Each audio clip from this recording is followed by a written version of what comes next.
All right. Hello again, everyone. It's International Stress Awareness Week. Stressed out there this week? Maybe? Anyone? If not, well, lucky you. Today, we're talking about two wonderful topics, community and design.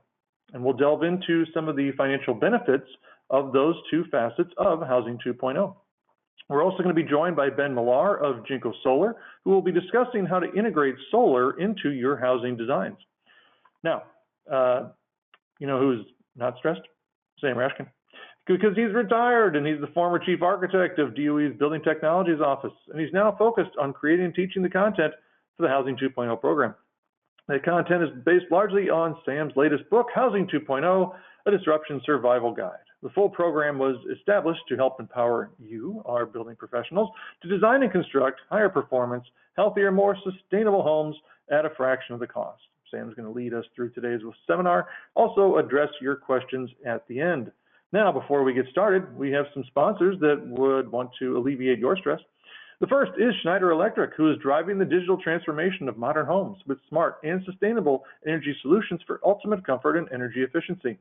Their connected home ecosystem of smart energy management solutions provides digital control of energy use throughout a home, from the grid via their smart electrical panel to their connected wiring devices. Next, we have Jinko Solar. They are a leading PV module manufacturer and energy storage system integrator. The company has deployed more than 100 gigawatts of their Eagle modules in 160 countries globally, including more than 17 gigawatts right here in the United States. Eagle Storage brings together the best energy storage technology for turnkey hardware and energy storage services. We also have Panasonic Healthy Indoor Living Solutions. They are helping builders across the country differentiate themselves with powerful, code-compliant, and cost-effective indoor air quality solutions that provide a safer environment for home buyers. And finally, our newest sponsor is LG HVAC. As a leading proponent of the electrification movement, LG is proud to pave the way with arguably the broadest portfolio of home electrification products, from air-to-air and air-to-water heat pumps for HVAC, water heaters, clothes dryers, and washer-dryer combos, all the way to advanced energy storage systems, EV chargers, and super-efficient appliances, including the industry's first Energy Star certified induction cooktop.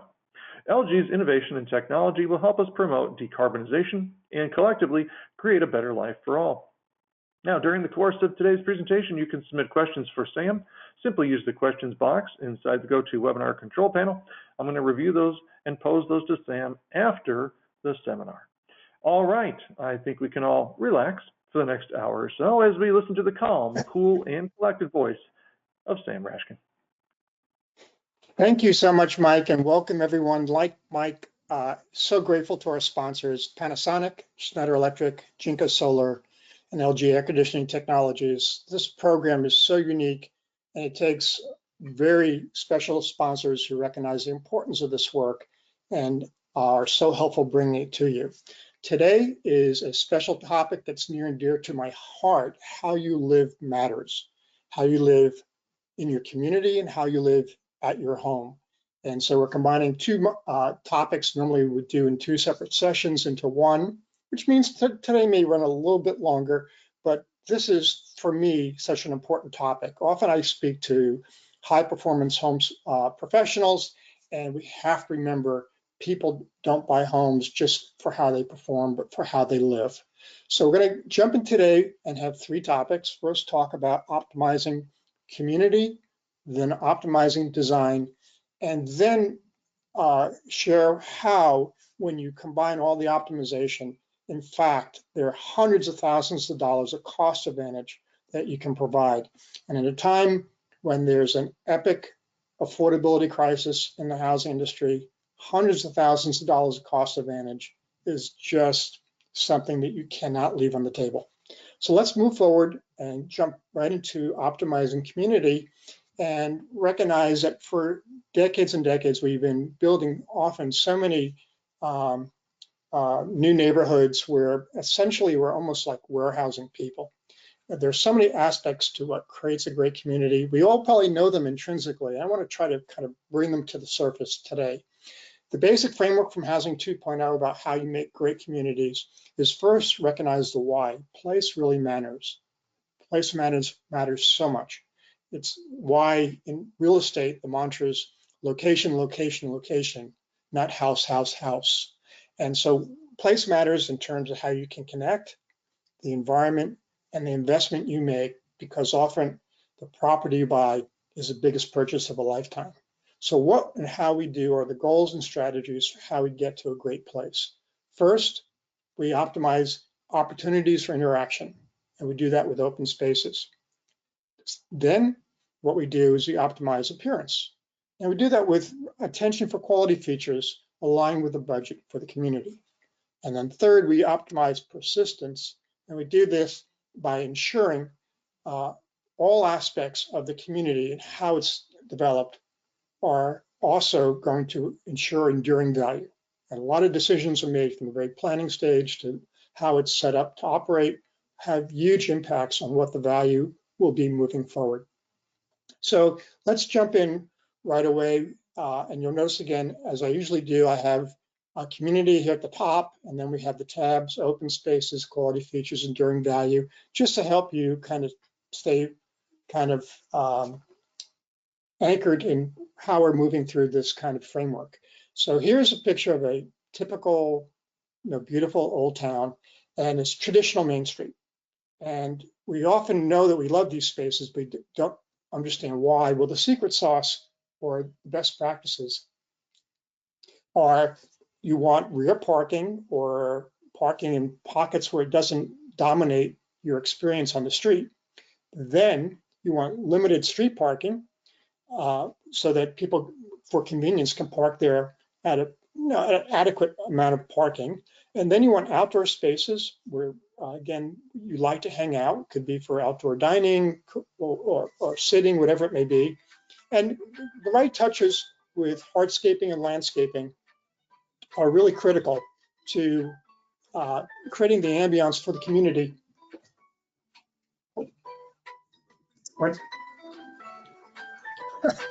And then, excuse the interruption, and then we have high density housing when it's integrated, also creates the whole feel of traditional main streets. So moving forward, this is what we've tended to do for the past decade after decade after decade, is create these strip shopping centers with huge parking lots in front and the stores around the perimeter set back from the street. And we think this works, and this is kind of the outcome when we kind of use this new design we've been using for decades. And it's just visually, we know it doesn't work. It's not a great user shopping experience. And there's very little interest in dining next to the big parking lots. So these, the spaces in front of the stores have no value. You want to get in, get out. This is not a great shopping experience.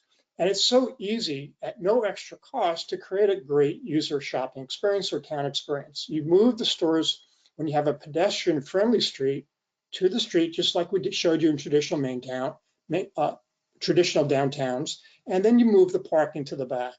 And then even special secret sauce is if you can create a little pedestrian space, then everything's really special. So here's an example where that's been done. This is Murray Shoals in Oregon, and you have really basic tilt-up construction. This is tilt-up concrete with the imprinted bricks, and you essentially add some awnings and hardscaping. You add places for dining in front of restaurants, and the whole value of this town center goes up manyfold. So it's incredible how it works so much better. And again, showing how it works from the air, you see basically that corner I just showed you. You have parking in the rear, sometimes some parking in pockets. Even that has landscaping. It creates a completely different town center experience than the old strip shopping. Now, when you have a non-pedestrian friendly street, these arterial streets with lots of traffic, obviously it's inconvenient for parking with all that traffic, and you don't want to walk and hang out there because of all the noise and the traffic right adjoining. So what we do instead, we move the parking to the corners and we create this little pedestrian friendly space in the middle. So everything changes by when we have non-pedestrian streets, moving parking to corners. So this is an example near me. This is Shirlington, Virginia. You have incredibly busy streets here on the south, on the next side of the property. You have busy highways just off to the side. It's a very tough space, and it was amazing how beautiful it is by design.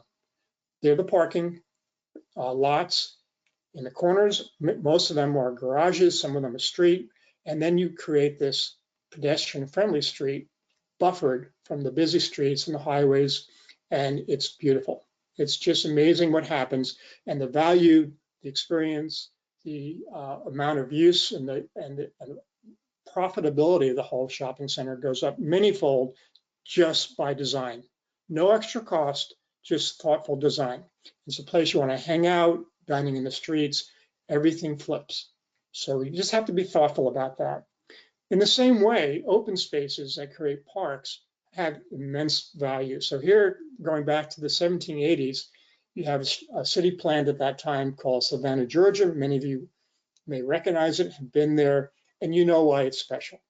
If you look to the right, you see an aerial view with all the parks highlighted in green that were laid out every third or fourth, every sixth block or so. There's a park and a big park in the center, and the community is beautiful.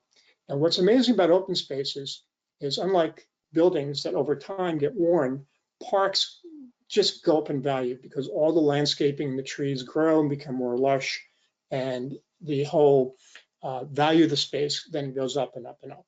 And so you have these spaces, and the housing adjoining these spaces, the whole community goes up in value. One study showed that there was 45% greater value for property sold in the historic district adjoining these parks than the sample of homes in the largest city just adjoining it. So it's almost a 50% increase in value by leaving some open spaces. The net benefit to tax revenue, the net benefit to the homeowners, everyone winds up better. And the city attracts so much more visitors because it has such appeal. This is just a win-win-win at every level. Another big type of social space I've been advocating for decades, based simply on the data, is spaces for pets. When you look at the numbers, they haven't changed much over the past decades. Right now, we're about 70% of households have pets, most of them dogs. And so we know people have a really significant need for space for their pets. So that's obvious. And then when you look at the actual survey data, it's even fully verified. Almost 90% of millennials who bought a home own a pet, and 80% of the pet owning home buyers would pass up an otherwise perfect home if it didn't meet the needs of the pets. We love our dogs. We love to take them out. And so it's an easy fix. There's always space that's not optimum for building homes that could be set aside for a dog park, a little nook or cranny, a space adjoining a busy street, a low-lying area. There's so many low value or sites that are not worthy of building, and a dog park is such a great asset. And immediately you become a must-have, or you don't get filtered by the pet owning buyers out there that just you're creating so much value for. Another, of course, obvious one we've known for a long time, benefit is having trees, neighborhoods with trees. And this is one study I found that was able to put some numbers together.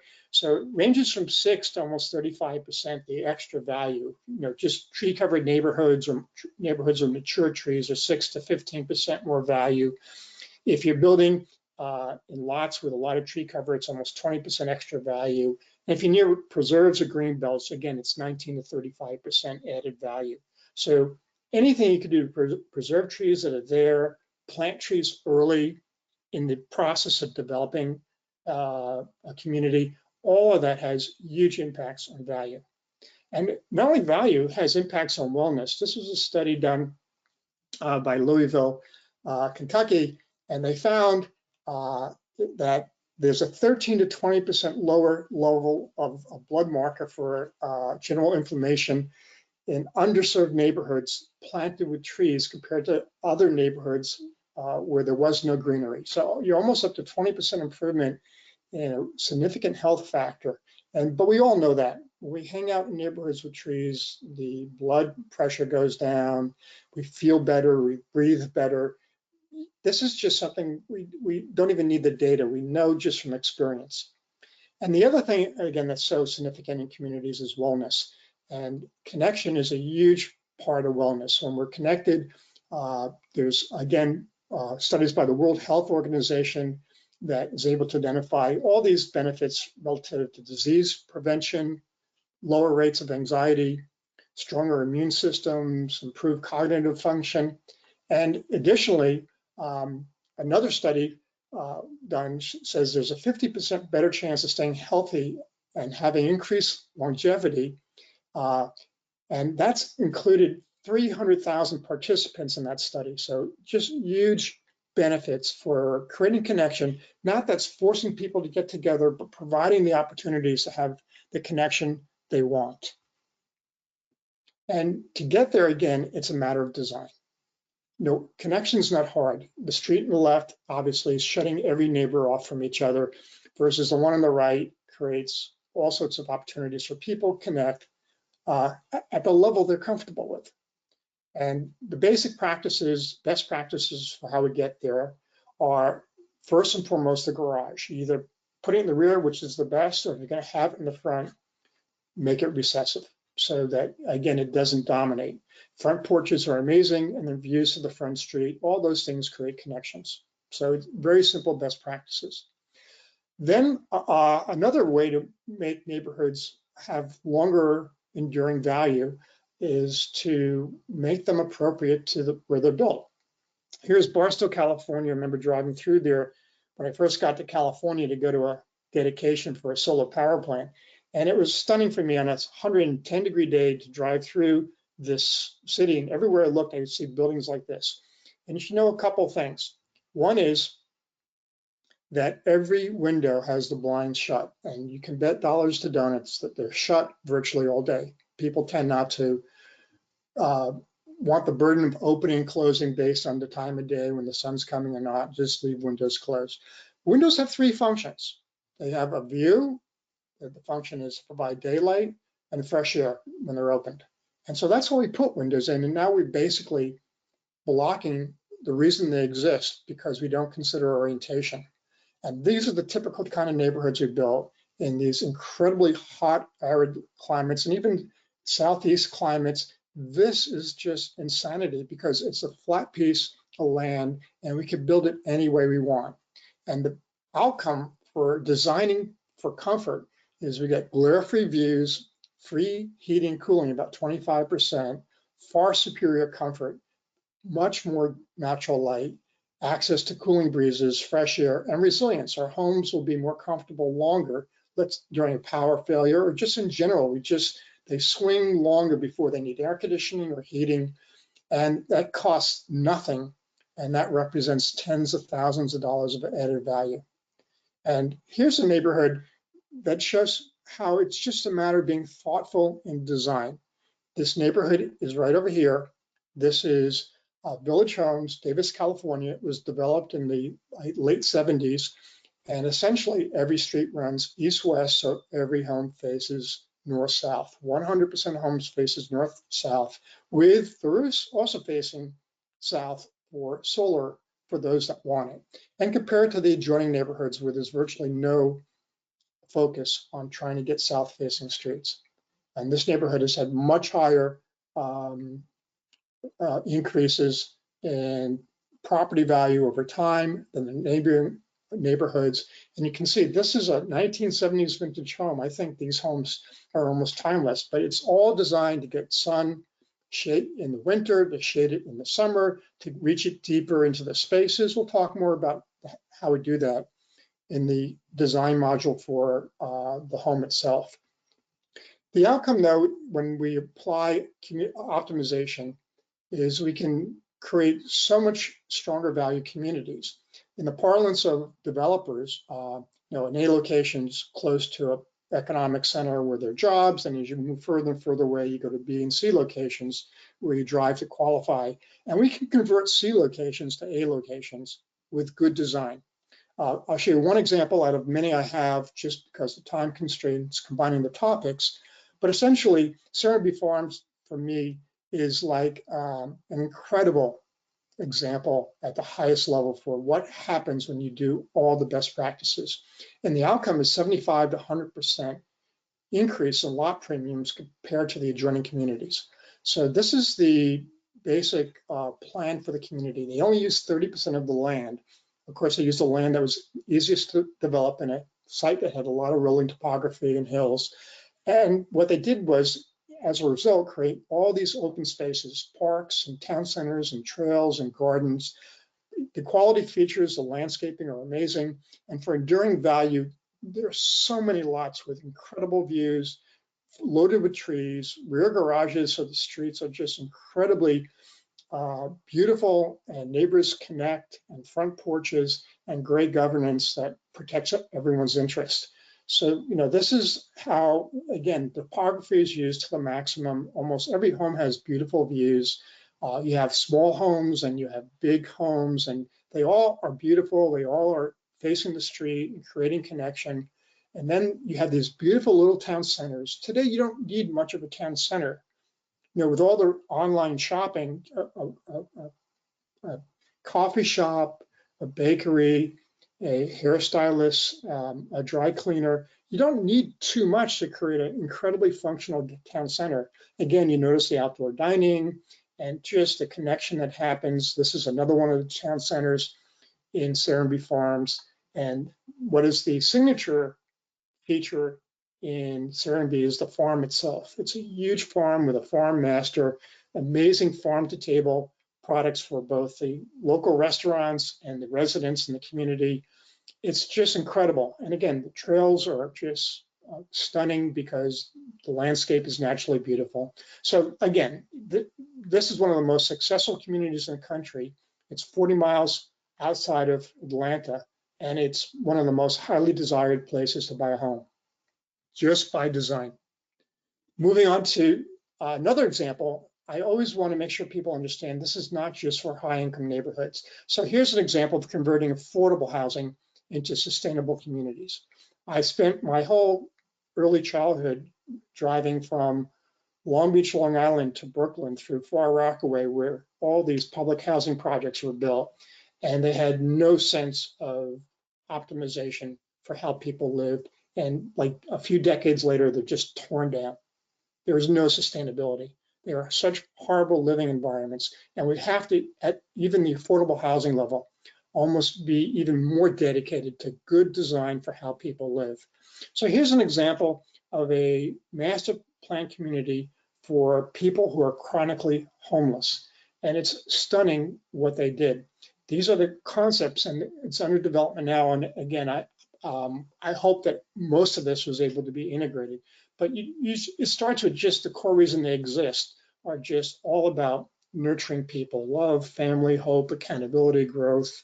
All these things are just the underpinnings for doing it right. But the key part of implementing it is the best practices for good design.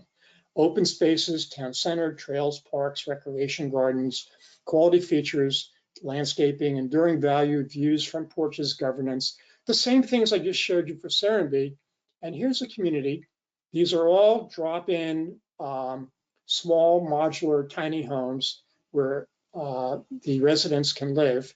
And you can see by the layout all the open spaces. It's got trails, a town center, just concepts, again, of how it's configured. These are the small drop-in homes. These are examples how they set up for interaction with trails, with landscaping, and people can come in and just really connect and also feel like they're part of something bigger. Again, it has the agri-hood concept of the area for growing food. It has the town center. It's just stunning how you can apply this, and I'm so confident they're able to execute these concepts in its final development. This will be a incredibly lowest end of the economic bracket, a homeless community that will stand the test of time. And one more example of affordability is the city of Vienna. I love this article about the world's most livable city has a proven 100-year-old approach to affordable housing. We're kind of just going back and using things that worked a century ago. And they have open spaces and green spaces and playgrounds, access to services, quality materials, optimized design. These are the tenets of how they have decided to build affordable housing. The Viennese government chose maintaining well-constructed buildings rather than doing, as I experienced firsthand watching Rockaway, New York demolishing and rebuilding every 30 to 50 years. It's a stunning difference. And so just great design, good leadership, and we can get there. And one final word, many of us are aware of this concept of blue zones. There are parts and regions of the world where people not only live past 100, but their health living past 100 is incredible. And so everyone's intrigued by the blue zones and just how they happen. And analysis has come up with 4 main concepts: moving naturally, walking, gardening, low intensity physical activity. In other words, open spaces. Positive outlook comes from connections to purpose in each other. Again, social connection, eating wisely, plant-based diets, eating in moderation, fresh foods from the source. Again, agri-hoods and all those concepts are directly aligned with blue zones, and the value of connection overall, family first and relationships. This is basically in lockstep with everything we're saying about how to build amazing communities that will stand the test of time and also make people so much healthier. The wellness benefits are huge doing this. Okay, if we build and set up communities for really living better, now it's the responsibility of the home design process to kind of close the deal with really optimized design homes. So how do we do that? And again, we have the framework, why, the core purpose, what the goals, and how the strategies. And so why, again, for home design is how you live matters outside the home, inside the home, and details are incredibly important. So what we do is first we optimize location, and there's a whole array of fit to site best practices for how we can do that. Then we optimize nature. We do that with natural comfort, which we'll talk about. And then we optimize space. We do that with right sizing. And then we optimize form. We have to start recognizing simple is our friend in housing. And finally, we optimize function by integrating systems with huge cost savings by doing so and better functionality. So this is the basic kind of framework. And we'll go through as many of these as I can in the time I have today. But the first and most important thing I do whenever I see a piece of land and I'm interested in developing it is I'm going to take and do 2 things. One is optimize the site so the most number of homes have access to the natural views that are available. And the second thing, which comes up, we don't have time for today, is optimize topography. You have to respect the contours of the land and design the community for the topography as well. Now, a big question comes up is, what do you do for the home sites that don't have natural views? And this is where I'm uniquely kind of almost pleading with the industry to integrate design views. We too often want to give people just a house and say, go at it, hope you can figure out what to do with the rest of the property you just bought. I think we need to be more proactive, ensuring that properties will be landscaped and developed so they have great design views for the occupants looking out on the property.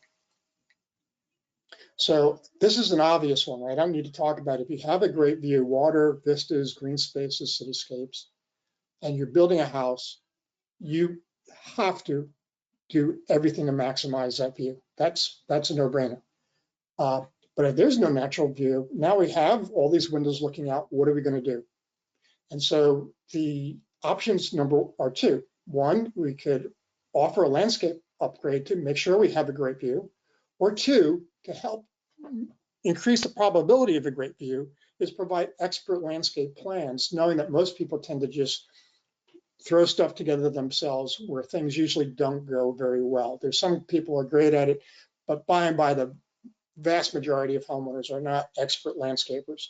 And the difference between expert landscaping and just DIY is vast. So here's an opportunity to make sure your homes have so much more value and speak better to your company and what you build and develop if you just follow through with the property outside view as well. So again, you can offer, say, if you buy your house, we'll give you this landscape solution, or in very arid climates, have experts develop xeriscaping solutions that are beautiful. it's a very special skill, and it's a transformative difference when you integrate expert versus non. And if you can't afford to offer those landscaping, and most builders don't want the burden and all the extra business responsibility, then have landscape architectures configure a whole array of solutions for properties people can choose from that are expertly laid out. You know, the knowledge you need about turf type and amount, shrub type and spacing, ground cover type appropriate to the region, tree type appropriate to the region, and droppings and other annoying factors, and spacing, hardscaping, outdoor living, and how to maximize it. Give them the plans and let them, now they have a resource to, over time, as they have more and more funds, to execute a optimized outdoor living experience with optimized views. Here's an example where we have challenges with the basic home configuration because of how it works out. Townhomes usually have a long narrow configuration with a backyard. So if I draw it up, here's your long narrow townhome, and here's your postage stamp backyard. So a number of things are challenging with townhomes. One is you have to get circulation from back to front, which requires often more hallway. You have very limited access to the backyard in terms of view because of the narrow footprint on the backside. So you have limited outdoor linkage, you have limited access, and you have limited daylight, and you have limited privacy as one unit looks into the other at the second floor.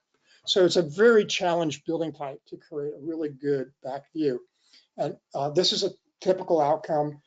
There's one photo I took of a townhouse project near me, but you can see there's hardly any view, there's hardly any linkage, there's hardly any access. The daylight to the interior space is very limited, and particularly if these are not faced in the optimum orientation, and there's very little privacy from one unit to the next, as you can look in from one unit's second floor to the next unit's backyard. So they're just places just to leave things and hardly ever use. It's almost wasted space. Now you could offer some landscaping choices that are optimized, and that will create a view for whatever portion of that narrow footprint that adjoins the backyard. But you're still left with minimal linkage to the outdoors space, minimal access, minimal daylight, minimal privacy. So what can we do with the townhouse by design to transform it? And so I'm going to suggest the L-shape townhouse is a unique ability to do that. You get rid of the backyard space for those postage stamp backyards that have so little value and repurpose it. So when I went from 6 to 4 townhouse units by going to an L shape, I now have this land space that I think can get you 2 additional units by good design. And what's so great about an L shape is you have optimized view now. You have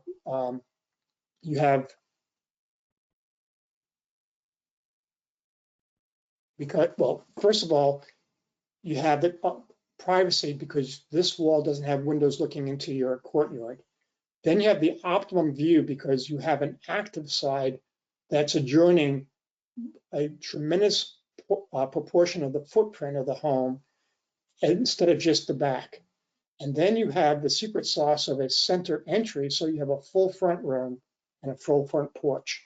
So this is a completely different living experience with an L shape versus a straight, narrow townhome. And again, you can get the full number of units on the same piece of property by using the backyard space properly to gain the units that you lost by going to an L shape. And I found a project that actually executed this. This is the Waters in Pike Road, Alabama. And you can see the L shape is just as we showed you. You come in and you go in the middle, you have a front room, a front porch, all these spaces adjoining it.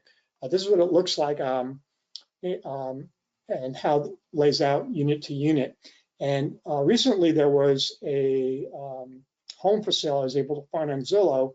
And on the left, you see the picture where I was really disappointed that they didn't use expert landscaping for the courtyard. And I don't think they did a great job on the home design, so the linkage to the courtyard space was maximized or optimized. In contrast, compared to this other townhome in Philadelphia adjoining a courtyard, And just see the transformative difference an expert landscape design makes. So again, it's always my encouragement to invest in experts and the features that are transformative and extract the savings from the other best practices we keep covering. So moving on to natural comfort, the best example goes back over 1,000 years to the cliff dwellings of Mesa Verde, Colorado. And what the Indian tribes at that time would do is stunning. They would look around in that region to find caves that were oriented to the south with the cliff. And they knew that the sun would come in the winter and heat up their homes. The adobe would store the heat, so it would come out at night, even when the nights were getting cold in the winter. And in the summer, the cliffs would shade the sun from coming in. The cold night air would be stored in the thermal mass of the adobe construction and provide cooling temperatures day and night. And so year round, without any fossil fuels, any electricity, any brute force power, you had year-round comfort with virtually no energy, outside energy required. It was stunning use of leveraging the free resources of the sun and the wind to provide comfort. And that's what natural comfort is. Now, most people know it by another name, passive solar. The word passive is kind of pejorative. It's lazy, it's not active. And so this is amazing. And then we look fast forward, 1,000 years, and we look at City Center in Las Vegas, and you go, you would die in these buildings that we built if the power ever shut off. The full glass in brutal 100-degree temperature for 12 hours a day, and you just would die if you didn't get out of these buildings. Somehow we've forgotten how to leverage the sun and the wind. And so the best practices for natural comfort are basically orientation, shading, thermal mass, prevailing breeze orientation, prevailing breeze capture, and a cool roof. And they're mixed and matched and combined to deliver each of the desired outcomes: natural heating, natural cooling, natural pressure, and lighting. So orientation storage gives you heating. All six give you cooling. The orientation to prevailing breezes and capture gives you fresh air, and natural lighting is from orientation and shading. And so the way it works is pretty much, again, leveraging nature. We know the sun comes up in the northeast and sets in the northwest, and it's going to be much higher in the sky in the summer. So we know in the winter it comes up in the southeast, it sets in the southwest, much smaller arc, much shorter day, and it's much lower in the sky. So south orientation optimizes access and control. East and west minimizes access and control. And the north is basically diffuse light. So good natural comfort optimizes south orientation to get the most access and most control. And so we can do this. This is, again, I showed you an example with Village Homes. Basically, this is the concept. We just create east-west streets, so all the homes, or as many homes as possible, face north-south, always respectful of topography. Now, if the topography doesn't allow it, that trumps. Remember, the two top priorities are views and topography. Comfort comes next. And when we have land that allows us to go east-west streets, do it. And you have tens of thousands of dollars of a superior user experience, zero extra cost, and the utility savings over a 30-year mortgage just from the free heating and cooling will be tens of thousands of dollars. And the design solutions are readily available to use, cost no more. They're easy. If the house is facing south on the front side of the home, you can use like the scissor design is one option to get sunlight deep into the space.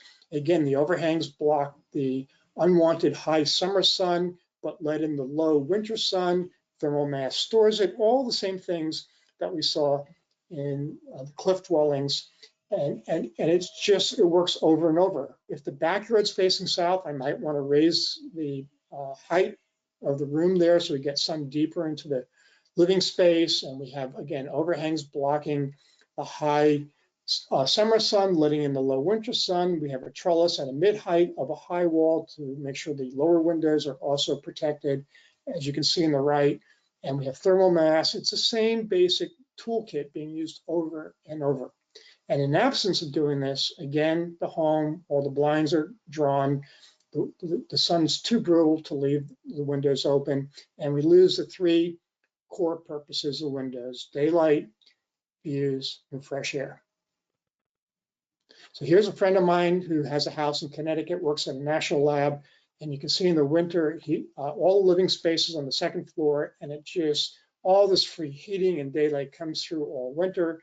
In the summer, when you get plenty of diffuse light, you have the shading to block the unwanted solar heat, and it's just so simple, and it works. We know the path of the sun.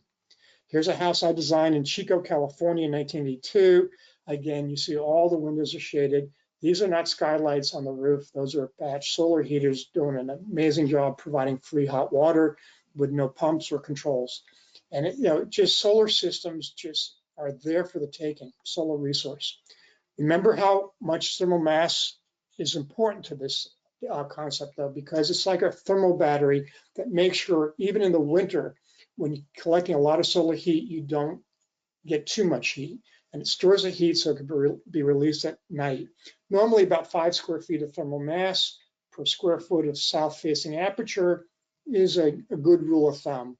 And it's easy to get. You have floors, you can do masonry fireplaces at counters, you can even do masonry veneers on walls. There's a lot of ways we can get thermal mass, and it transforms the space. So the outcome is glare-free views compared to no views if I don't worry about orientation and I have to block the windows all day long. I get 25% free heating and cooling. This was a study done in California, just looking at orientation even without shading. And in coastal climates that are light blue, you get 47% free cooling versus 25% inland, and again, free heating as well. Thermal mass with high temperatures on a cold day are like a cozy blanket around you. The surface temperatures have 40% greater impact on comfort than the ambient air temperature.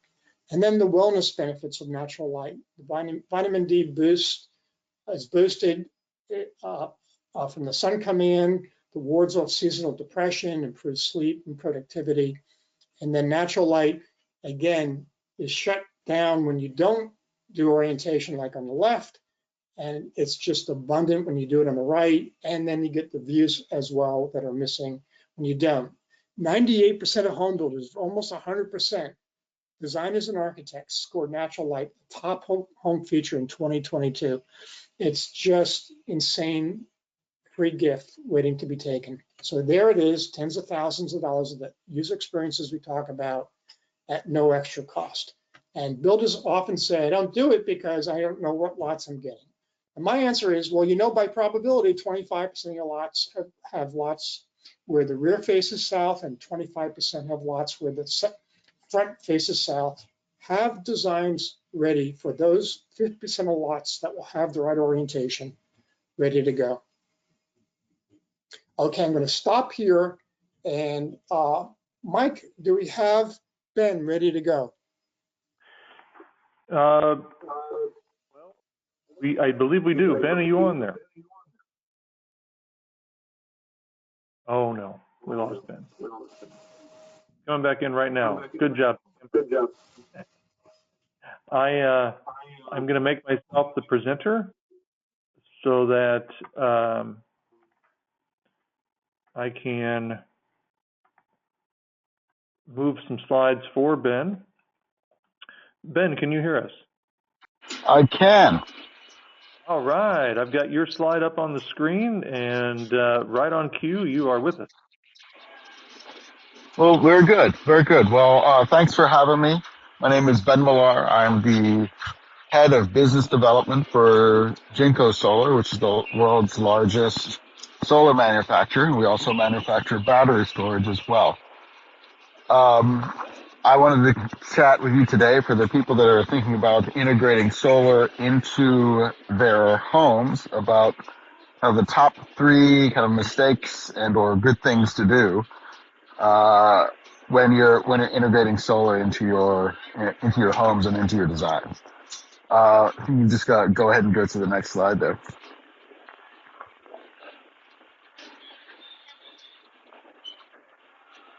So there's kind of three things that I kind of outline from working with builders for probably about 7 or 8 years, and then also working inside of a builder for a builder for a few other years as well.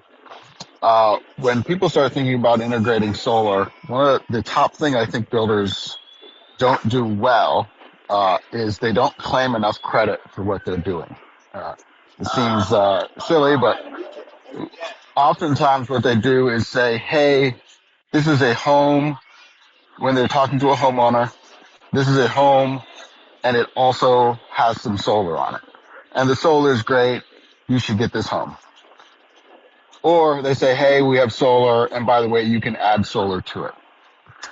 But the fact of the matter is that there is some intrinsic value in owning a home that is a solar home, and you should claim credit and market the home as such, meaning the value derived from the energy savings somebody may receive should be attributed to the fact that you guys built a solar home as a builder. That's incredibly important to do. And when you sell your home like that, you've got to make sure that your marketing, your sales team, your realtors, and your appraisers are all in line with that to make sure, again, that your home is receiving the full value of the value that you're actually providing. And that has been some trouble for builders to do as they think of solar as an add-on. But if they think it again as a system or a feature of the home, it works out a lot better that way. When you're training your salespeople, we don't want them to be solar salespeople. We want them to still be home salespeople. And again, they're just at this point selling a feature of the home and what the home can do for a homeowner. Second, what happens is oftentimes because builders think of solar as a bolt-on that we put on at the end, that they don't start thinking about solar in the early design process. And so what should happen is you should engage a solar professional early, and then you should provide that professional with your kind of engineered truss drawings and help them understand the roofs that you're building so they can create master plans and designs that match the design of the neighborhood and or designs that will look good for your homes. It'll also help them figure out where there may be design decisions or equipment decisions to make. For example, if you've got a wood slate roof, that attachment point is very much different than if you have a shingle roof, asphalt shingle. And so you want to bring them in early in the process so they can work through those things. Similarly, if you've got flat trusses on a part of your roof, meaning that you've got a 2x4 turned on its side, that attachment point may be different as well. And again, that should be thought of all up front, and it's something that's very easy to do. The third part that you want to do, or one of the things that you want to make sure you're doing, is early communication in the field, particularly around the trades that need to kind of work together. It's incredibly simple for them to do. It's really a conversation between a few trades to make sure that the left hand knows what the right hand is doing. You can have one meeting and review where modules will go on each home, review where plumbing penetrations might need to come out of the roof. The roofer may want to talk to the solar contractor about flashing, but essentially all of that discussion can be essentially one line on each of these trade scopes to make sure that they work well together. And again, it's very simple. It's just making sure that you do it. With that, I'll then kind of move on real quick. If we're going to talk about some innovation, I think this is where solar is going for many, many home builders. So there's a couple things that I think are really important here for builders. One of them is that we're reaching a stage where battery storage has become much more affordable. and particularly in places where resiliency is important, then we want to make sure that storage is available as either an option or maybe even standard. That's particularly in communities that have resiliency issues. So if you're building in a hurricane-prone area, you may want to push storage up to kind of the front of the option list, or again as a standard, simply because many homeowners moving into hurricane-prone areas, particularly if they're out of state, they are concerned with how their home will perform through a storm and after the storm. And giving them the ability to have storage where they don't have to go and run and get gas because they have solar and storage gives them a level of comfort that they'll be able to make it through the storm fine. And we know that many homes are built to hurricane standards, and the ones that do typically have done very well through hurricanes. The second piece there would be community level storage. Again, resiliency at the community centers or even for the whole community, I think is very important. It gives a good feel to homeowners when they feel confident about their community. And it also could be a revenue generation possibility, particularly if you combine and speak to your utility. It could be revenue generation possibility for the home builder or community developer. And you can possibly add some of the costs of community level storage to the HOA or CDD. And the last thing I'll add there in terms of innovation is that I do see builders who build with solar leases where they don't have to pay anything up front. I see now, though, that builders are starting to look to simply implement solar and put it inside of the mortgage as the market has become more and more used to having or valuing solar. And then secondarily, the cost of implementing solar are much less. With that's all I have to say there. Again, I've worked in the industry for many, many years and with many, many builders.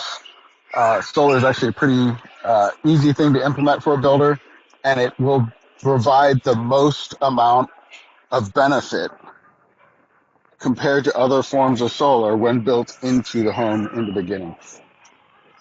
Any questions from there? Thanks, Ben. I'm gonna put the slides back to your name and your email address up there in case anybody does have any specific questions that they don't want to ask in front of the group. I had one question for you. Have you seen examples of neighborhoods where instead of encouraging homeowners in the neighborhood to put solar on their own roofs, to instead say, hey, we're going to put up a kind of a community array that will benefit the entire neighborhood? Yes, I have. So one of those communities is called Babcock Ranch. That is in Florida. And that has community solar, storage, and during Hurricane Ian and multiple hurricanes, they've never lost power as a community. And so they've gone through multiple major hurricanes and not lost power. Okay. One of the things that Sam talks about in Housing 2.0 is how, it can be problematic to have solar on your roof because of the punctures in the roof itself. He has a great slide that he talks about putting it on like the roof of a porch instead. But I also knew that obviously community solar is something that can benefit many people and just eliminates that potential water issue. And so I'm glad that there's some kind of example that people can look to. And Babcock Ranch is obviously a very famous and notable development. So I appreciate that. Sam, did you have any questions for Ben before we let him go? I was going to speak to that for just a second. It's important to note that a long time ago, not that actually long ago, but a while ago, people who are in the solar industry or just now starting the solar industry would get up onto a roof, try to find a truss, throw some sealant onto something and add an attachment point, And there wasn't a full industry around kind of flashings and attachment points and different types of flashings for different roofs. That has progressed significantly. And so I had a solar company for 2 years. We installed quite a few solar systems, and we have not had a leak from one of those attachment points. With that being said, uh, you also, when you're building as a builder, you can have the roofer retake a look at that flashing point, but it has not become a major issue for most home buyers when implemented into the home. And it's not really a major issue even on the retail side when dealing with a professional installer. Gotcha. Yeah, I agree, Ben. I think a lot of the issues early on were there was less rigor about in existing homes putting these systems on as carefully as it can be done in new construction. And as you're saying, even now in existing homes, I think the industry's really figuring out how to do the mounting details. But I still like the opportunity when it presents itself. It may not be a high percentage of times, but if you can integrate it into a front porch, you still have the opportunity to mount the collectors directly in framing and eliminate the cost of the roofing, the underlayment, the sheathing, the mounting rack. There's real significant cost savings where you can. I shouldn't say it should dominate your design priorities, but if a situation is there, you should recognize that solar can be also serve as your roof and then also provide some diffuse light to the spaces below. So just something to think about if they're out there. But I'd like you maybe to help just one question before we have to get back to the finish the seminar today is some people would be worried that I don't face exactly due south or I'm east from west. So maybe you can speak to how much your system size is impacted by being 15, 20 degrees off of south, either direction. Yeah, that's really important point, right? There was a time where the solar modules were inefficient enough that you really had to make sure you were facing due south in order to get enough power. Today, what I would say is that the modules and the inverters are so powerful and efficient that if you are facing west, that's good. If you're facing east, that's good, and it's amazing if you're facing south. But the type of power loss that you might see in the southern region might be 12% difference between facing south and facing west. Typically, with new homes, there's still enough roof space that you're still able to provide enough power for the home. But I would, instead of trying to max that out and say, hey, we always have to hit this 100%, you also want to make sure that your design looks good. And if you get somebody 90% savings on 90% of their energy, that's good too, right? And so um, I think you do as much as you can with the space that you have, uh, without being too worried about adding more in order to get to 100%. But very much there is a difference. And it's typically about 12%. It could be more if you're further north and you've got a very steep roof.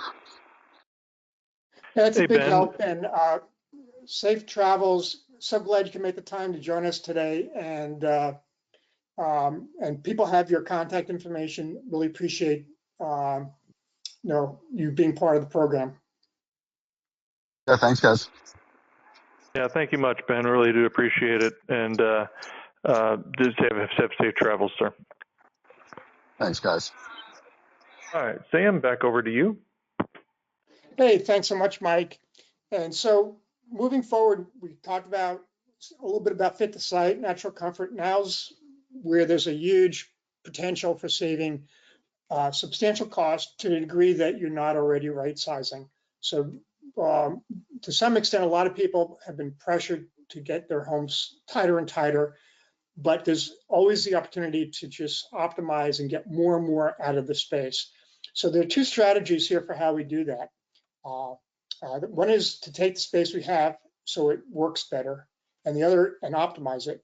And the other is to use details that create a perception that a space lives bigger. So what we do to get more out of a space is geometry, really optimizing the floor plan, eliminating or combining rooms, minimal but generous circulation. I don't know any homeowner that wants more hallway. So when you're paying $300, $400, $500, $700, $800 a square foot, and I'm shifting hallway space to storage or space for a bedroom or living space, that's like thousands and thousands of dollars of savings right there, or added value. And then indoor-outdoor linkages are really optimized space, and built-in furniture will be what I want to mention when we at the a little bit later on.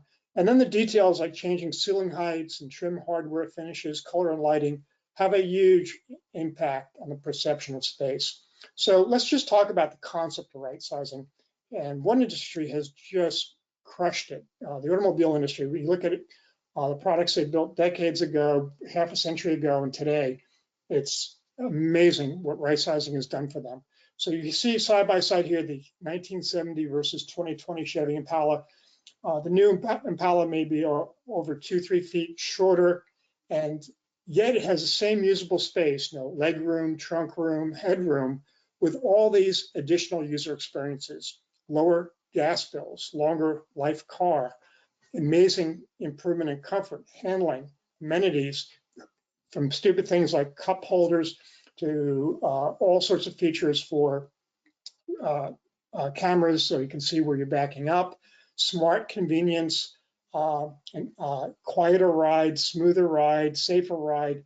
This is just in every way a vastly transformative user experience, and the car is smaller, less materials, less weight, it's less products going to making the car. So it's just stunning what they did in that industry.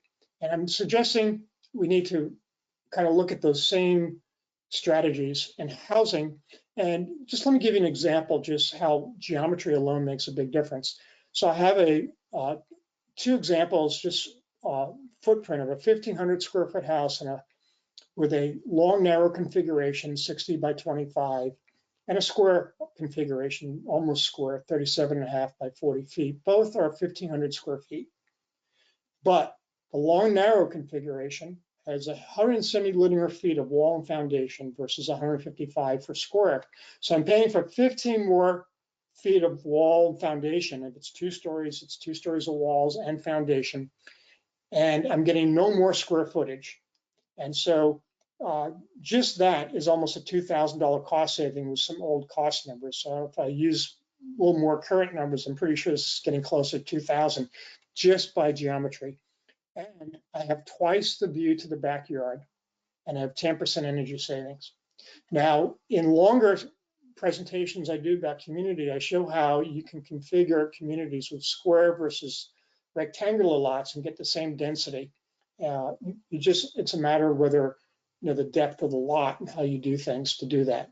But essentially, geometry alone is a big way to save money. And then open layouts and eliminating or combining rooms, going from a dining area from a separate eating area off the kitchen and separate dining room. So it just makes the house feel bigger. As you can see from this image, it's just open layouts feel bigger. Now, during COVID, there's a lot of forecasting that we're going back to compartmentalized designs. I've never agreed that was going to happen. At the time when isolation inside the home was of value during the epidemic, that's gone away. I don't believe compartmentalized layouts are any hard trend for the future. And so that's just a huge way to save space. The other is also when you have a space adjoining a view, you again now have the ability to have large openings to it because it's an attractive feature, and it makes it just the space feel bigger. 87%, almost 90% of homeowners surveyed want to invest more in outdoor living. And then so having the connection to that outdoor space just makes the space feel bigger. And you can see in this smaller room over here how just having the opening to the outdoor space is great. And then having the outdoor space creates extra living space. That's a tiny fraction of the cost of building a typical indoor space. And yet its value and its enjoyment can be as much or greater. One of the favorite spaces I have in my home, adjoining the woods in Northern Virginia, is just a simple screen porch. And I think that's where we hang out most of the time in the swing seasons. The next thing about right sizing to understand is that built-ins are this amazing opportunity to get rid of clutter. We just don't think about storage and optimizing storage because when we build homes and build models and stage them, they look great. But once homeowners get in and they have all their furnishings and toys and equipment and everything else they put in a home, unfortunately, you have to think about all the needs for that. And the stresses increase cortisol levels that can become chronic. It reduces productivity by minimizing focus. Again, clutter is a huge experience killer inside homes. So I'm a big advocate for built-in furniture. The business case to me is pretty significant. One is new buyers don't want to own stuff. So they don't want to have all this furniture like a ball and chain that they have to carry around with them. They're a sharing economy. They're minimalists. They want less stuff. So put in the built-in furniture and they don't have to have this, again, extra furnishings they own that they have to move around with them. Then there's the insanity of moving. I've watched my kids move a few times, and the cost of moving far exceeded the value of the furniture they were moving. It's what I call the insanity of moving. And the home will live bigger. I believe more often than not, 30% or more equivalent census space once you use built-ins effectively. And then by third-year financing the furnishings, by having them built in, you remove the financial stress of buying it and you reduce the cost of owning it, of just having to save up money for it.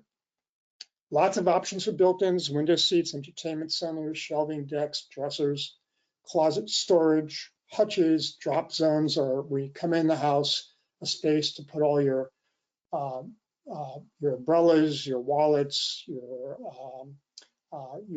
mail, all the things that you have when you come in your home. Hutches in dining rooms, mudroom storage, garage storage. This is like a sure thing. All these things will be immensely loved by your home buyers. Now, here's the basic concept of built-ins making a space bigger. If I have an isolated hutch in a dining room, I got dead space from where it ends to the wall on either side. I have this airspace behind the hutch because it can't get to the wall because of the molding and trim at the bottom. And I often lose the floor to ceiling space above whatever furnishings against the wall. So look at this hutch in this dining room and you see I use all the space. I've got like triple the storage. I got floor to ceiling shelving, just the ability to get rid of clutter, the ability to use space that has no other purpose. And then I also noticed the window seat has a place maybe for big tablecloths or blankets for the great room next door. All these things that you don't realize people have to have a place when you have built-ins. So it's a huge way to make a space look 30% bigger. And here's an example in the bedroom with just a freestanding bed and a freestanding desk versus on the left versus the built-ins on the right. And it's like 5x more storage, more useful space. It lives bigger. Same thing with the office space. I can just buy a freestanding desk or have a built-in office. And again, it's 5x more storage, functionality. The room lives bigger. Built-ins are just this huge resource waiting to be tapped to make homes live better. So we know everyone wants better closet storage. So we could do on the left is just put the single hanger across the closet and a shelf above it, or we can put a little bit of thought into it.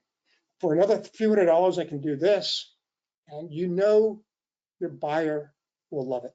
It's no question that this is what they want. Or you can invest a little bit higher quality furnishings, but we have to start thinking about storage as this kind of sure thing way to just win customers over. And I mentioned the built-ins for just a room, but here I can apply a built-in office as a solution for a dead space below a stair. I've taken that $1,000 maybe space of value, a little bit of storage below a stair, and converted it to maybe like a $15,000 value work at home center, $20,000 work at home center for far less than the cost of that to build this building. I've added $14,000 of value. So built-ins are a huge way just to make spaces bigger. And then again, details matter. Trim need to be curated for your customers, right trim types at the right budget for each buyer, working it out. It doesn't have to be expensive. You can have, just the way the car industry has an LE, an LX, and a limited edition package, you curate all the packaging and the appliances to have the right matching amount of kind of quality so the home just looks right. And I love simple details like this little corner piece that mitigates the miters that often crack over time. So another way of adding value is just color. Zillow looked at 32,000 photos to see if they can correlate the value difference when spaces had and didn't have color, and came up with 5,000 plus value based on having the right color.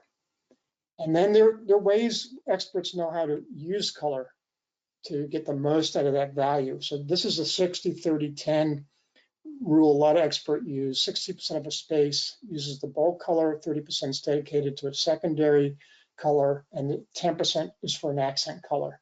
And applying these concepts to get more and more value out of a space. And it doesn't cost more except for the cost of the expert. Lighting's transformational. New LED lighting is offering so many design capabilities for geometric shape of the bulbs, for different colors, and for dimming capabilities.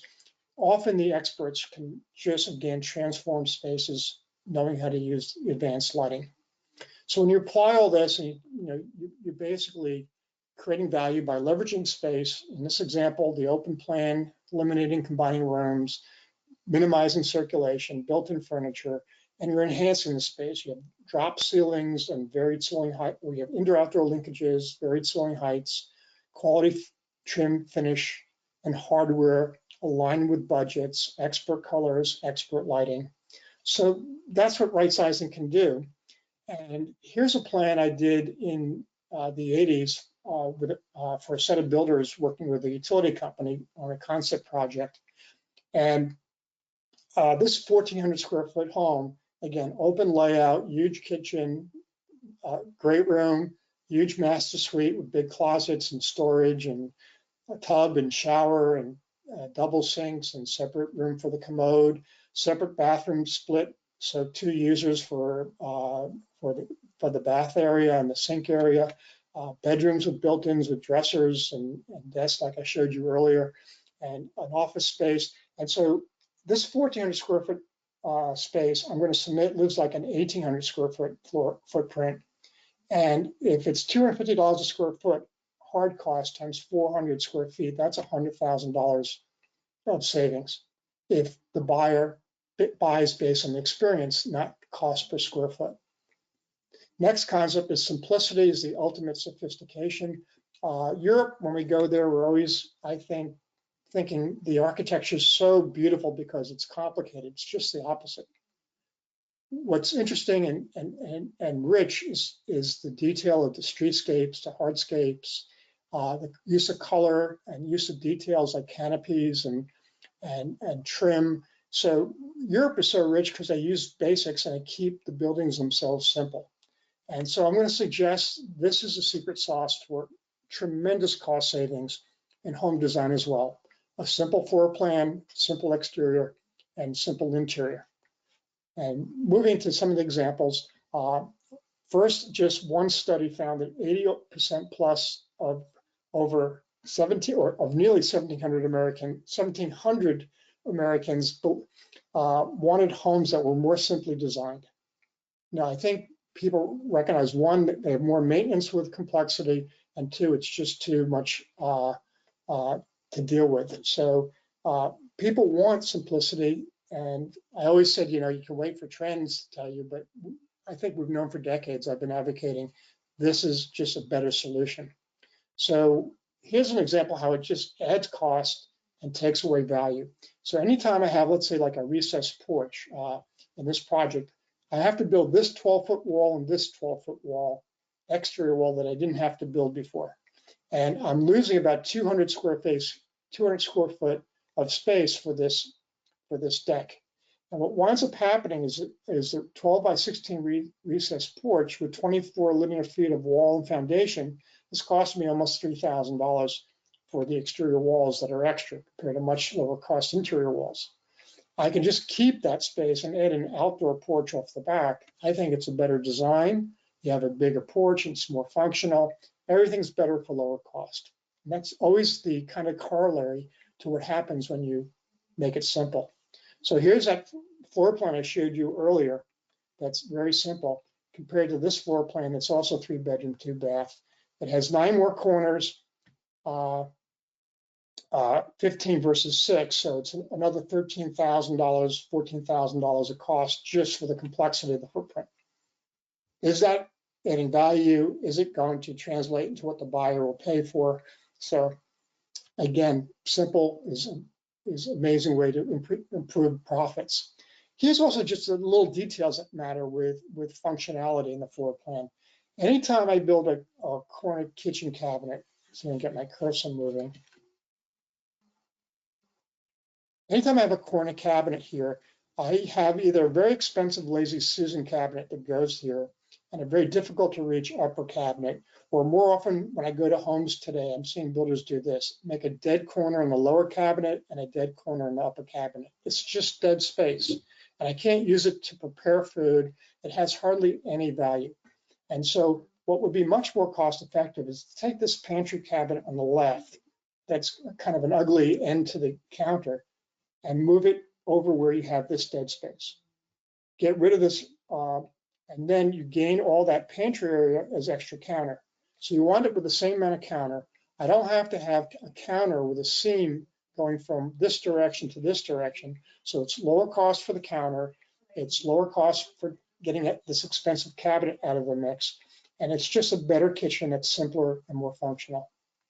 And the same thing with outside architecture. When you see this image on the left, it's an insane amount of complexity to roof. Simple roof lines are so much lower to build, more elegant, less maintenance for the owners to have to re-roof in the future. Lastly, wrapping up the last part of optimizing design's integrated systems, I see 3 buckets of systems: the infrastructures, the MEP, mechanical, electrical, plumbing, and the structure itself. Livability is the furniture, the storage, the lighting, water protection, and technology is the solar systems and smart homes that have to be integrated. We have to really think when we design, can there be a solar system? Where will the vents and shafts go through the roof for, let's say, fireplaces? All that has to be integrated.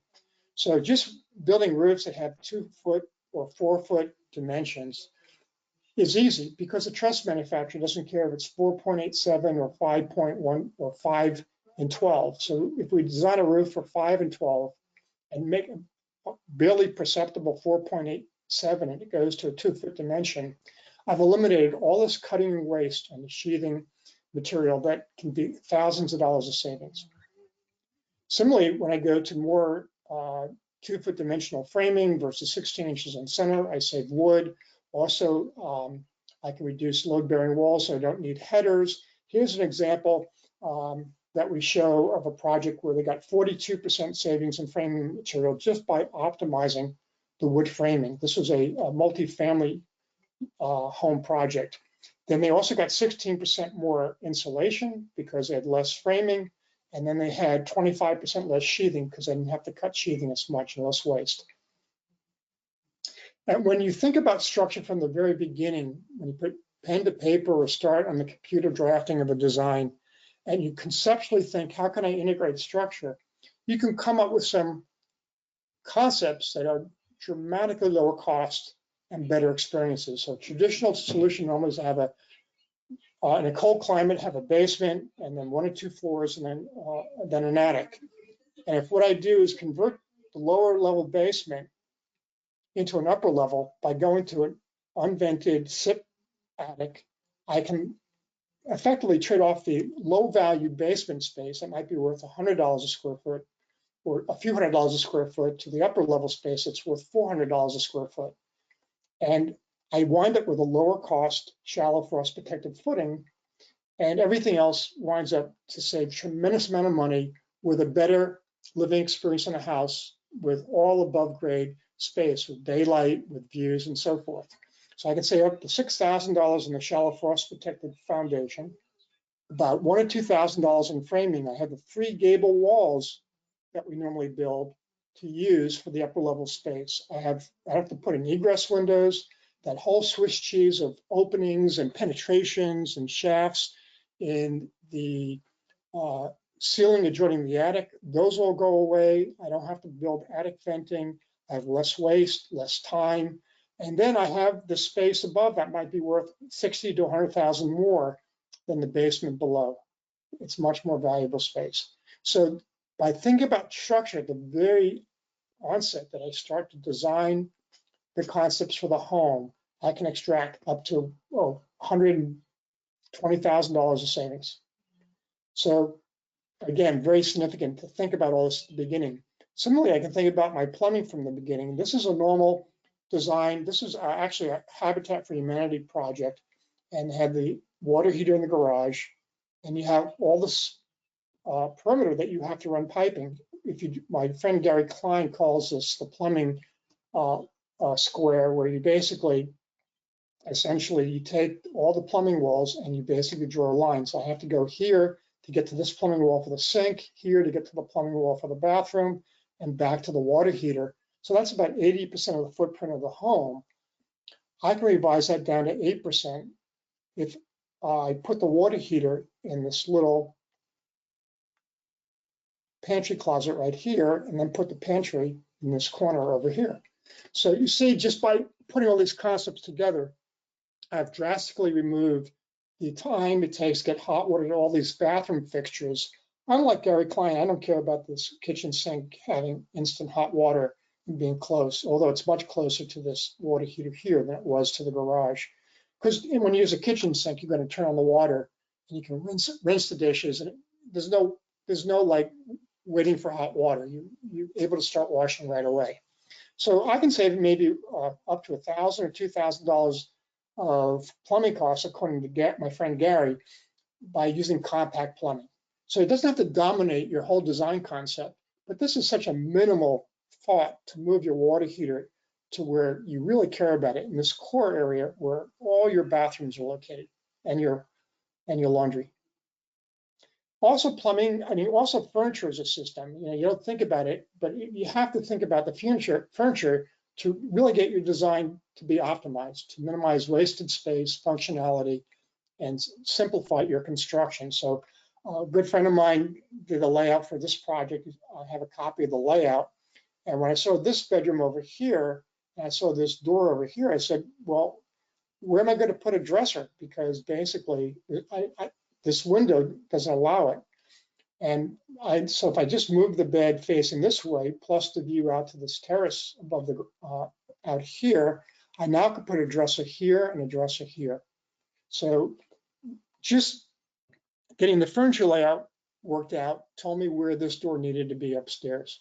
Similarly, in this bedroom, because the door to the closet's here, I'm stuck with this undersized dresser here. If I move this door over here, now I get a full-size dresser. So I made a big mistake if I just built it as it was originally designed, which it was built this way. It's just crazy not to think about your furniture and optimize everything. So every door location, every window location, everything's optimized. This is a storage system in my car. I made a list of all the things I can store in my car that were built into the design of the car. I'm not going to go through this list, but it's a long list. So I did the same thing for homes. Every home should have figured out a solution for the owner to optimize their user experience for bedrooms, cleaning, entertainment, work, drop zones, and garages. I'm not going to go through all this list. It's in the Housing 2.0 book. It's a really great checklist to pull out of the book. But essentially, these things make a difference. On the right, you see a basic drop zone, like your jackets, umbrellas, places for your mail. You just see, these are great spaces to put in homes. Where am I going to keep vacuum cleaners and mops and cleaning equipment and supplies? People need space for that. If you don't provide it, they'll muck up the good work you do with your designs. And in laundry rooms, you need a place to hang clothes and keep, again, laundry cleaning supplies and so forth. All these details have to be worked out. And lighting is a huge system. We showed you how important lighting is outside. It's also important, inside the home earlier. It's also important outside the home. This is about maybe 90 watts of LED lighting, transforming the experience coming to this house every day.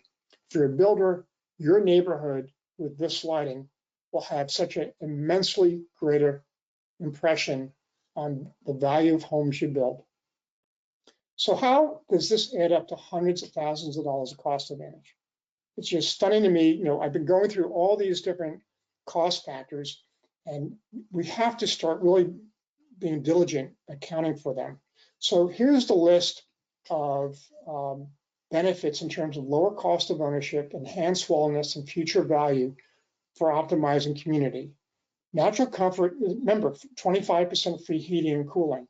One of the things we talked about was sharing sheds that reduce the need to keep extra bicycles or kayaks or lawn equipment, or sharing sheds are a great thing. Now I don't have to buy them as a homeowner. Wellness is enhanced by social connection, open space, and tree-lined streets. And future value is enhanced by open spaces, having good HOA programs for governance and maintenance, south orientation, again, tens of thousands of value of better experience in the home, and cost savings on utility bills. Tree-lined streets add value to neighborhoods, views, town centers, landscaping quality features. If we assume zero value and don't put them in, we get the wrong answer. If I show you the numbers that I've been showing you very quickly, moving through a lot of slides, again, about $30,000 of value in free energy. A sharing shed can avoid all these extra things that I need to buy in my house, snow blowers and lawn mowers and kayaks and bikes and all sorts of other toys and equipment. And that might be worth $10,000. Social connection, again, all the benefits and wellness, trees, benefits and future value of space, properties, and open spaces adding value to properties. All these values need to be accounted for. And together, that's about $100,000, assuming maybe 60% of these are in play for any one community. Similarly, when I look at design, right sizing is a huge cost savings. Simple exteriors, interiors, mass customization using building blocks over and over, integrated systems, utility bill savings from having a natural comfort, fit to site durability using the right materials, social connection, outdoor living, daylight views, natural comfort, clutter-free living, timeless designs, and resilience, all have huge value. Right sizing alone, just an example I showed you, was about $80,000. Simple just can save you tremendously on the cost of construction. Easily all the ones I was showing you up to tens of thousands of dollars. So this is about $150,000 plus. If I assume about 60% of these will all work on a specific project. This is a significant amount of cost advantage. And so my recommendations moving forward is all of us should be customizing a framework for our UX optimization for ourselves. I'm not saying you should do all the Housing 2.0 best practices. I'm saying look at them and figure what your tolerance is for change, your demographics, your market conditions, your climate conditions, and come up with a framework for making your houses more optimized. And invest in the experts to make it happen, extract the cost savings and be diligent to count those cost savings, and invest a portion of those savings in the experts and features that are transformational: open spaces, trees, views, storage, outdoor living. Just these are going to yield tremendous bottom line results to a business. And one of the things we talked about in the very first seminar of the series was mass customization and systems built are the future. You know, we're over customizing homes, and we're hitting a tsunami of trade shortage and skills that have to be addressed by other advanced manufacturing methods. So all these are your path forward in optimizing community and design. So Mike, that brings us to an end of another exciting seminar with Housing 2.0. I'll let you take it from here. All right, thank you, Sam. And if anyone does have any questions for Sam, please send them in the chat box, and I can ask those on your behalf. I did want to bring up one thing, and some of you may have realized that Ben was speaking to us not in the most ideal of situations. He was actually trying to get on an airplane. So we do appreciate Ben joining us ahead of getting on an airplane. And I wanted to share with the group, if I could, there was a follow-up question that I had for him when he was talking about solar orientation and panel efficiency. And the question that I asked him, and I did it by email, and you all can reach out to him by email too. He shared his email address with the group. I asked him, I said, does that answer change when you take into consideration certain places where the homeowner isn't getting credited at retail, but at wholesale by the utility? And so I wanted to share with you what his answer was. His answer was yes, assuming a homeowner uses energy during the peak utility hours, which are typically, he says, between 4 and 6 p.m., it would be fairly beneficial to have at least some of the modules facing west that would enable the homeowner to use energy during the time the energy is produced instead of sending the energy back to the grid at a lower price. So I wanted to make sure to share that with our audience. Sam, any thoughts on that response from Ben? Well, the only thing I would have to check is I thought all the solar power was shunted to the grid. It's pretty complicated to send some of it to the house and some of it to the grid. So my understanding of it was that if you're on time of use rates, it's really helpful to have west-facing collectors that would mean that you're, if you're selling back at high peak rates, you might get more revenue for the kilowatt hours that you send back to the grid. So, but Ben is the expert, so I think I may defer to him. But my understanding was I thought most of solar power just went straight to the grid, just for simplicity.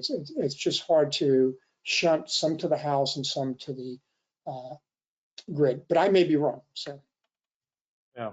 I mean, I can speak to it just a little bit, Sam, since we have a solar panel system on our home and the bi-directional meter, and we get credited at retail. And in the state of Illinois, that actually is going to change on January 1st, 2025, at least for our utility. Any new systems that get installed after the calendar flips is going to be credited at wholesale, not retail.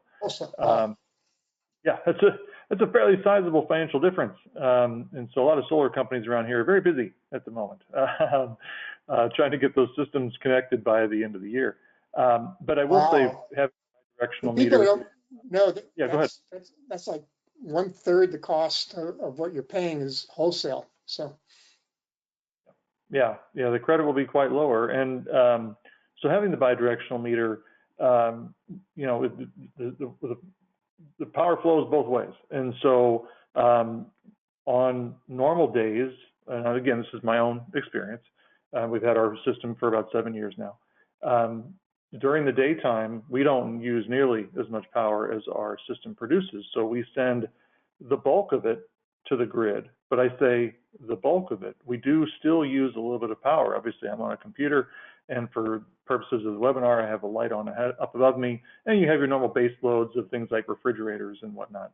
So most of the power we produce does go back to the grid, but not all of it. And so I think in those situations where we're deferring to Ben, I also would defer to Ben on that. but also based on my own experience of, think about traditional air conditioners, right? They're going to pull a lot more when you start to get to the warmer part of the afternoon. People return home. They want the home to be cooler. And heat pumps aren't, they're going to pull too, but they're obviously more efficient. So I do kind of concur with what Ben is saying as well. Any other questions from our audience before we conclude this particular seminar? Going once, going twice. All right, that is a wrap on this seminar series. If you were able to join us for all 4 seminars, we certainly hope you enjoyed them. And if you were only able to catch today's or just a couple of them, I encourage you to go back and watch the others on the Green Builder Media YouTube channel. They're there for you to see. Thank you so much for attending today. Thank you once again to Schneider Electric, Ben Millar, and Jinko Solar, Panasonic Healthy Indoor Living Solutions, and LG HVAC for their generous sponsorships. Now, we actually have one more Housing 2.0 event before the end of 2024. It's Gene Myers of Thrive Homebuilders. He's going to join us in 2 weeks for a thought leader webinar on how to minimize embodied carbon. So that will take place on Wednesday, November 20th at 2 p.m. Eastern Time. So don't miss that. It does require a separate registration, so you can check that out on the Housing 2.0 website or on the Green Builder Media website as well. Until next time, stay safe, stay healthy, and take care, everyone. So long.